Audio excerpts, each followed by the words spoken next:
In most every culture around the globe, people come together to witness man's greatest stories played out in one unique place, the theater. The heights of tragedy, the dreams of generations, the exhilaration of life's greatest moments. Successful theaters touch the very pulse of their communities. But few are the theaters that have the tenacity and resolve to keep operating. It takes years of grueling dedication from countless people. It takes relentless physical labor and courageous vision. And for one special theater that has succeeded against all these obstacles, it has taken 50 years of community heart.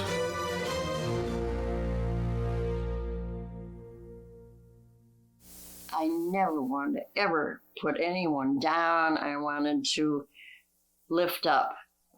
And sometimes it was difficult to lift up, but I did it. Oh, Lordy. From one woman, one show, and only 34 members in its first year, to 50 years of highly acclaimed, award-winning musicals, plays, and productions created by hundreds of volunteers, theater artists, and performers. This is a story of dedication and love you won't want to miss. Happy 50th anniversary to the Monroe Theater Guild.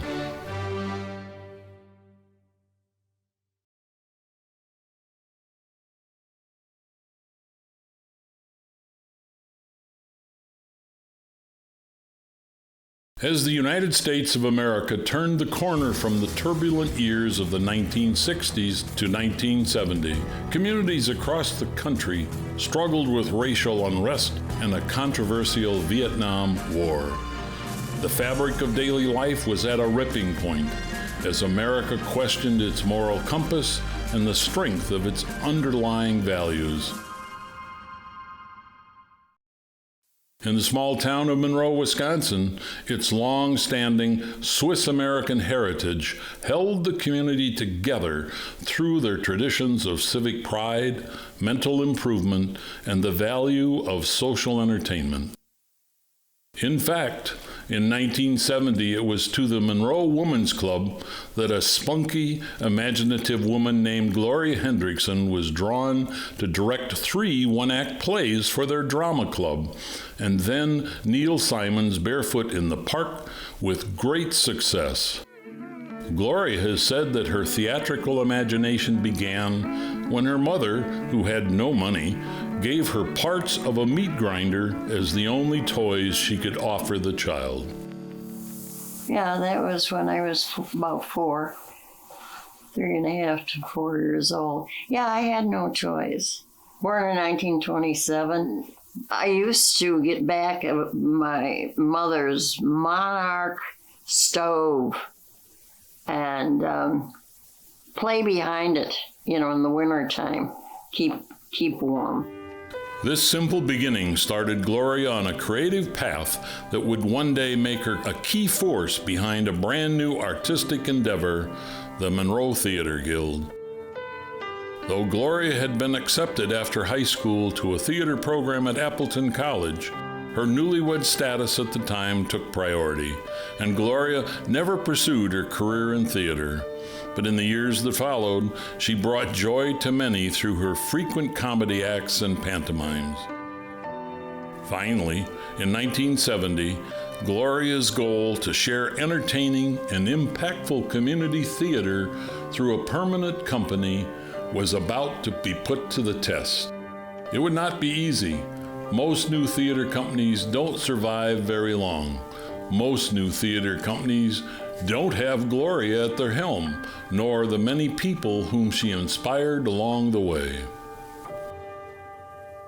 it wasn't for Gloria, I would not even be here because Frank Bertarelli and Audrey Hines and I forget who the other one, and then there, but I was the first play I was in, and I wasn't doing very good. And she says, "Come with me, George." And we went out and sat in the steps at the junior high school. She said, "Now listen, you're going to be playing the mayor here. You're not, you're the big shot. Don't take no, you know what from anybody. And you get out there and, when I say it, this way. I said, okay, I'll try it. She said I did a good job, so I think I must have, because she wouldn't let me go away without it was a good job. But we had a lot of fun on that one. You brought in the audience. When they knew Gloria was in the show, they came. They would get their tickets. Guys are You know, remember her sense of energy and fun? It really made me think of MTG as just a really fun organization to be with. What makes a theater truly a community theater? One thing is that doing theater like this brings people from all walks of life together. I mean, you have doctors and you have farmers and you have I met so school many kids people and- joining the guild that I never Yeah. ever would have crossed Would have paths with otherwise, yeah. if it wasn't for the guild. You It really got opened so many doors. cross-section of the community. Amen. Yeah, just wow. But when the show comes together, like from top to bottom, right? People backstage, people creating the set, people on, it is absolutely, there's so much energy in it. Yeah. But it's such an intense, let's just say 3 months. I mean, there are birthdays, there's sickness, there's death sometimes that you're dealing with, and as close as you get in that 12-week period, that's what creates a sense of family. Yeah. I mean, When people are really coming to a live performance and they want to feel good, they want to come to a show, they want to laugh a little, they want to cry a little, and they want to be touched. And I remember, like, yeah, okay, I just wait out here, and then it's my turn, and then I run out the door, and I opened the door, and the light hit me, and there were all of these people out there, and they were standing, and I was like, I am the coolest person in the entire world right now. Gloria gathered as many people as she could find whom she knew had the talent or the skill or the drive to build a full-time community theater from the ground up. In July of 1970, 34 of them came together, inspired or intrigued by Gloria's contagious energy, her vision, and her always present encouragement. The Monroe Theater Guild began its life from the lifeblood of its people. There'll be a first-time actor, mostly actress will say this, that they were real doubtful and didn't think they were good enough. But when you treat people like real people, good people, you can get a lot out of these people. I mean that in a good way. The Monroe community was already well steeped in decades of support for the arts. The Swiss Singers, local music bands, decades of famous vaudeville entertainers at Turner Hall, and so Monroe was also receptive to the idea of their very own theater guild. Those with skills that would translate to theater were put to work, building sets, creating costumes, painting scenery, hanging lights, and planning for their very first show. On Friday, November the 12th, 1970, Monroe Theater Guild raised its first curtain ever on the romantic comedy The Death Set. That curtain came down to great applause. There was plenty more being planned.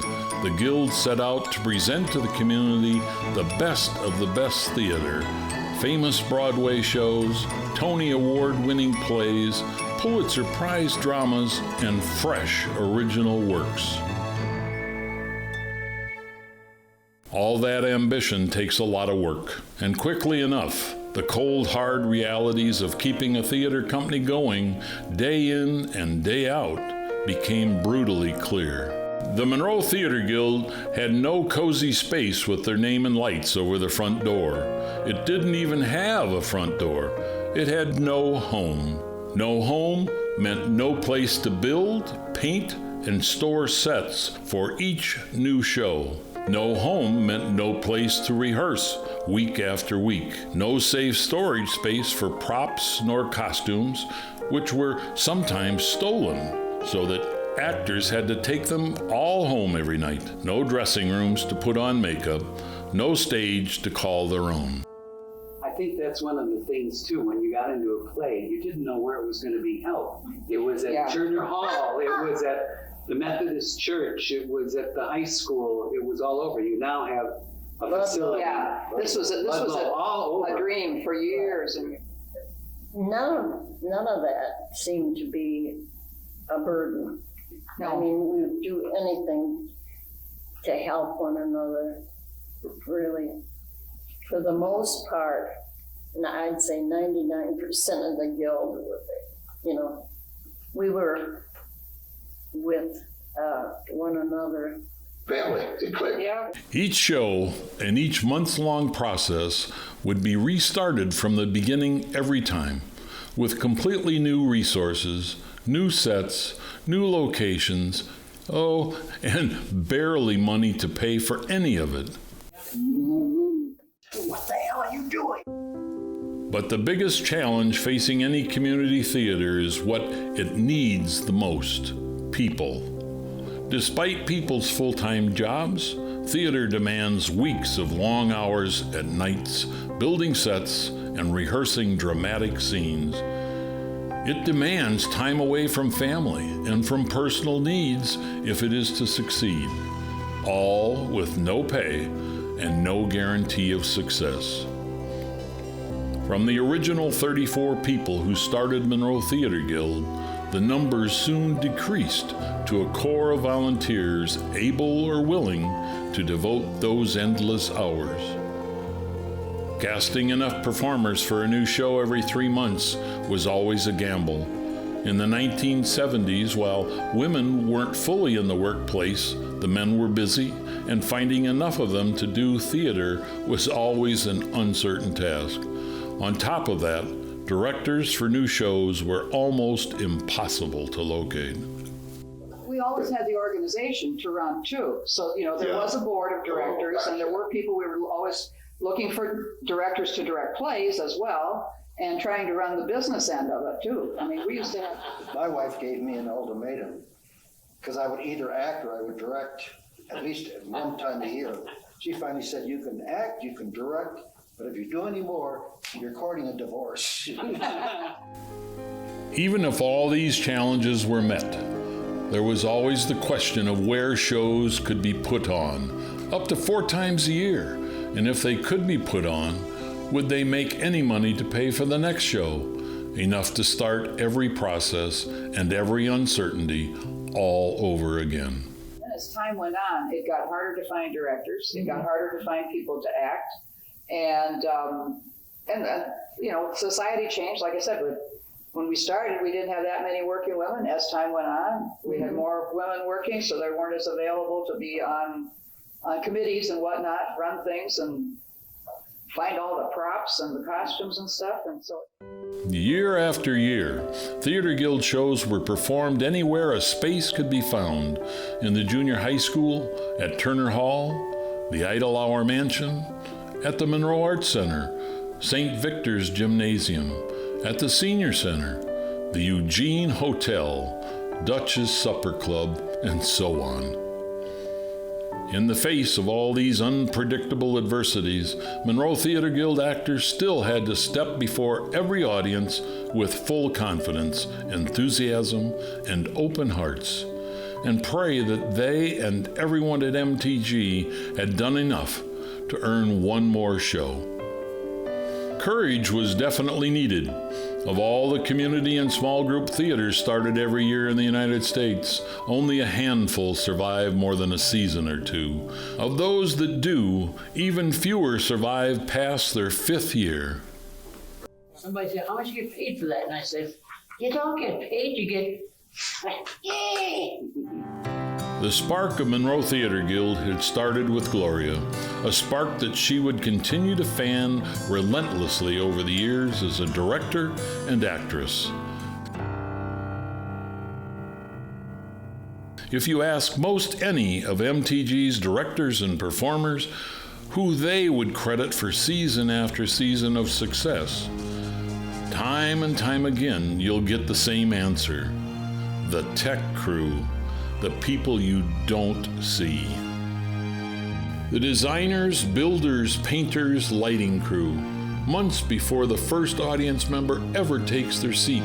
Devoted tech people would spend long hours into the night in a cramped, cold pole shed, measuring, cutting, sawing, hammering, bolting, stapling, building, painting, and masking their takedown and reassemble sets, many as high as 16 feet tall, to create those worlds that come to life for actor and audience alike. 3 months of work for just 6 shows. It was truly a labor of love. And so the Theater Guild pushed on, growing in the first 5 years from just 34 founders to 187 active members. Despite long nights, hard work, no pay, no guarantees, and constant uncertainty, they never gave up. They held the torch high season after season as they moved into dinner theater in the mid-70s, light comedies, musicals, and melodramas in the 80s, and adding more poignant dramas in the 90s. And all the while, always seeking a permanent home. They began tucking away proceeds from every show into a fund designated for a place of their own. As tough going as it was, there were many rewards to be found in the deep friendships, shared challenges and victories, and the unforgettable memories made together. We had a fireplace there with chandeliers on them here, and I go out to light the candle on this side, and I said I can, and he's got the rosette in the back room. This light comes up. Oh, everybody started laughing. Oh, well, we had mannequins. I mean, it really looked like a dead body because we had to, fix up. And the arms and blah, blah, blah. Anyway, so he'd come up in the dark, he'd be carrying these things. And he got to the door, and the head falls right and it's dinner theater, and that head went boom, boom, boom, boom, all the way to the front. What the hell are you doing? Oh, Lordy. Of course, what great story doesn't have a defining crisis? True to its theatrical nature, the Monroe Theater Guild came face to face with its very own daunting drama.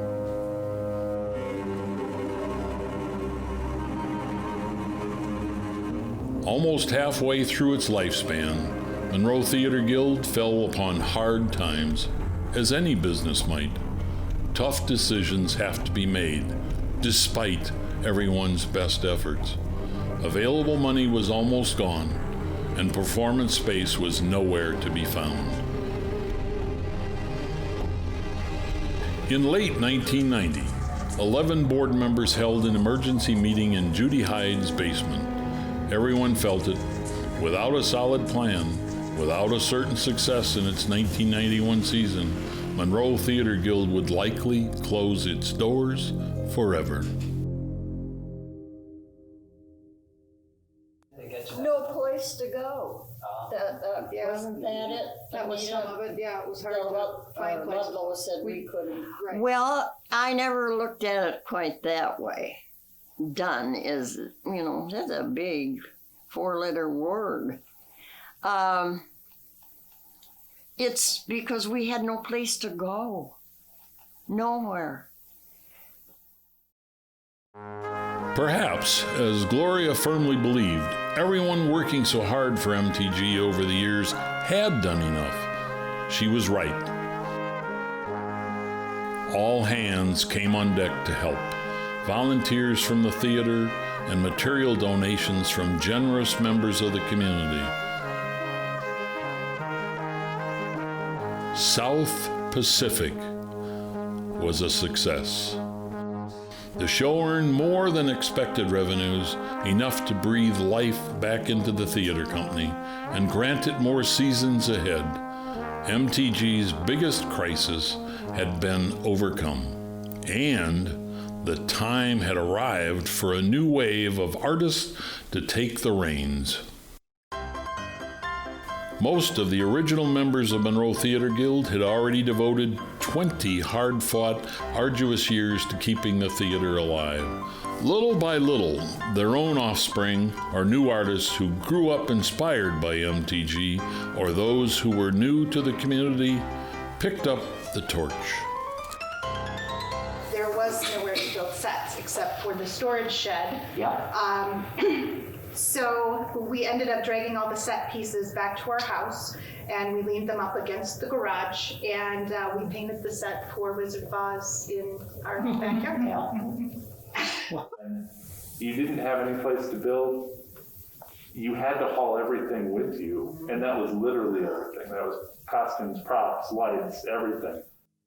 These newcomers brought new types of training, unique skills, and seasoned experience to this humble theater. Audiences were delighted by director Chris Weiss' imaginative storytelling and stagings.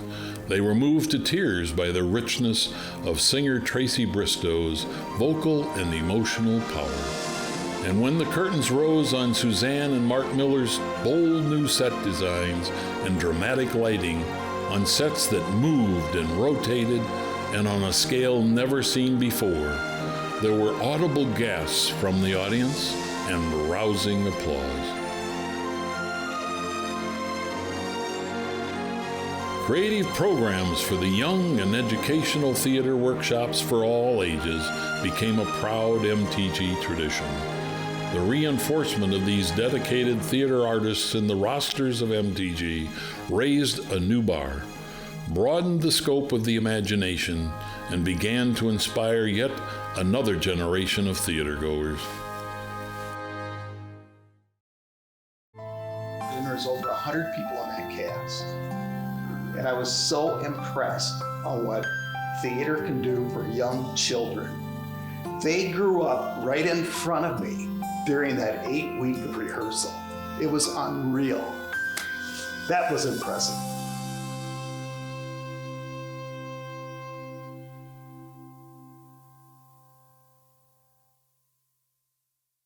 But MTG faced another crisis. What the hell are you doing? After decades of shows, the company's stockpile of costumes, props, and set pieces were packed to the maximum in garages and storage spaces all over the community. There was no more room to store anything.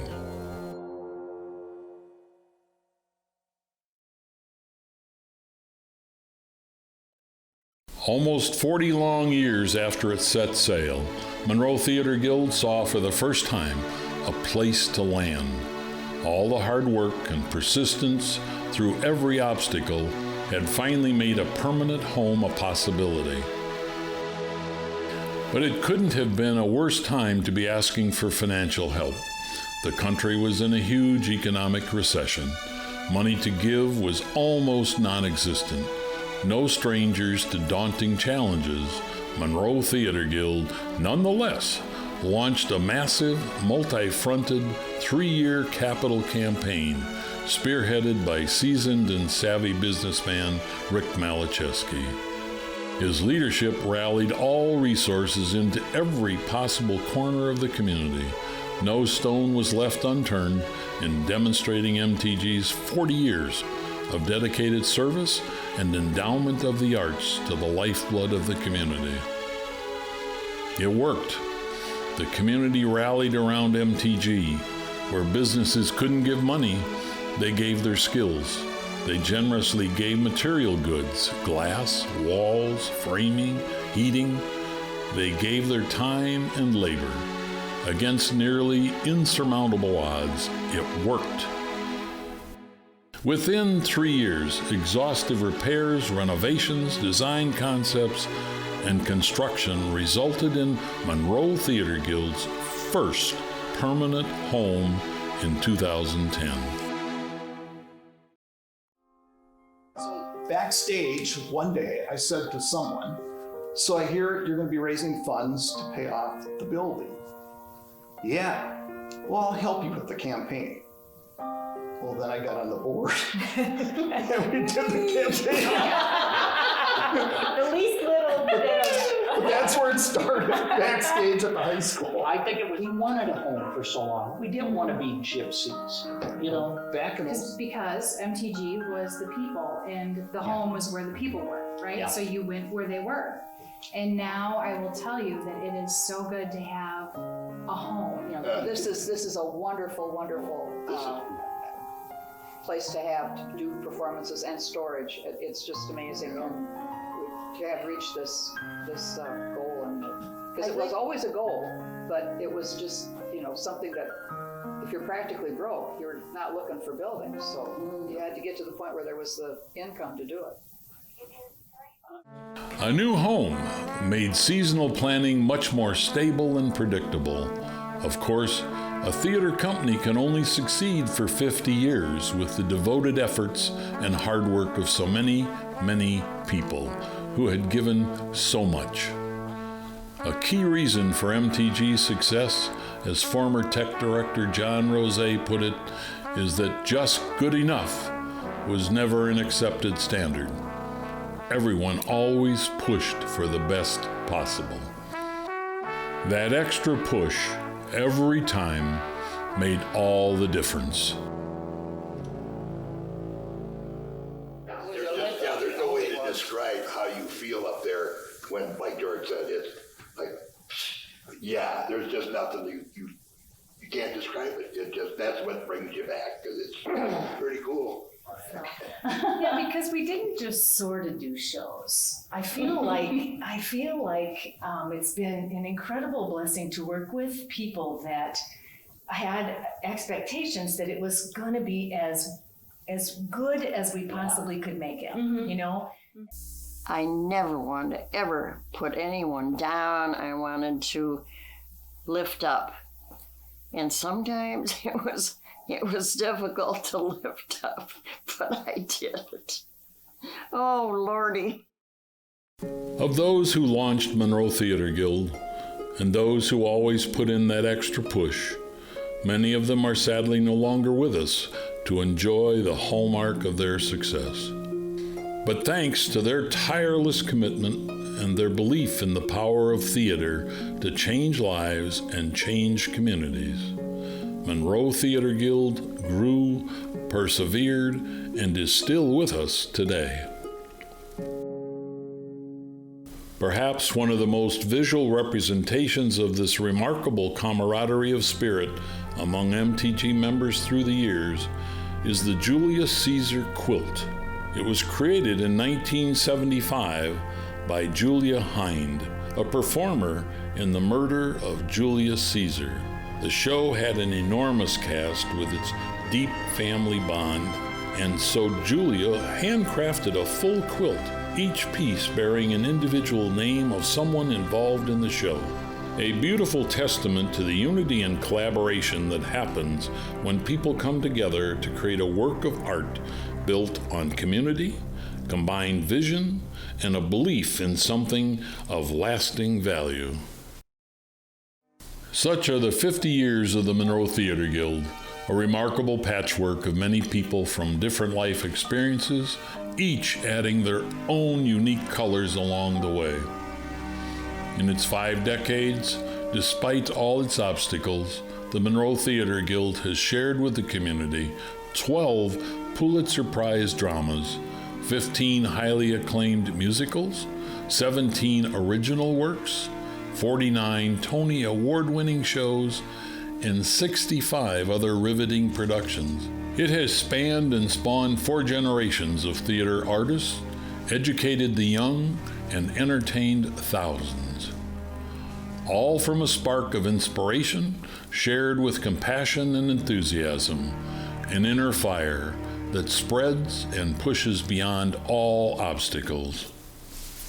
You hope that those who walk through these doors have the same experience we do, good and bad. You know, it helps us with life. Sometimes you see these people just grow, and they're no longer the same person they were before. And they can walk around the community, they can join in things, they can have a conversation with someone that they never could have had before because of what theater gave them. And took the journey a little bit farther. They brought it up to here. We were fortunate enough to get it when it was here. And we took it even farther than that. We continued the vision, we continued the journey, we put more into it, and we have this. And it's gonna be really cool to see what the next group does with what we leave for them. And not only how it changes us sitting here, but the community. Could you imagine? If MTG wasn't Just think wasn't about here? the thousands and thousands of people Exactly. that this organization has touched. You tell the story. Let the people know that are sitting out there what the story is and what's important that we want to get across. We're all storytellers. The Monroe Theater Guild stands now on the cusp of a completely new era, ready to hand off the torch, to illuminate the human spirit with understanding, with hope, and with vision.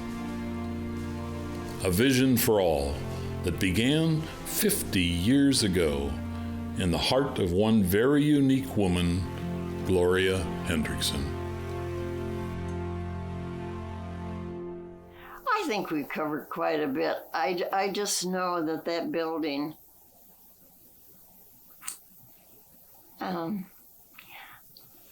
there's a part of me that I'll always stay there.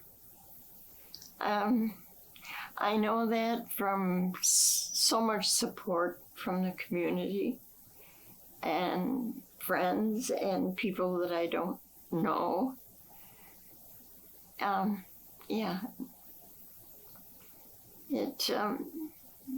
Like I say, God put me on earth to make people happy and forget their troubles and me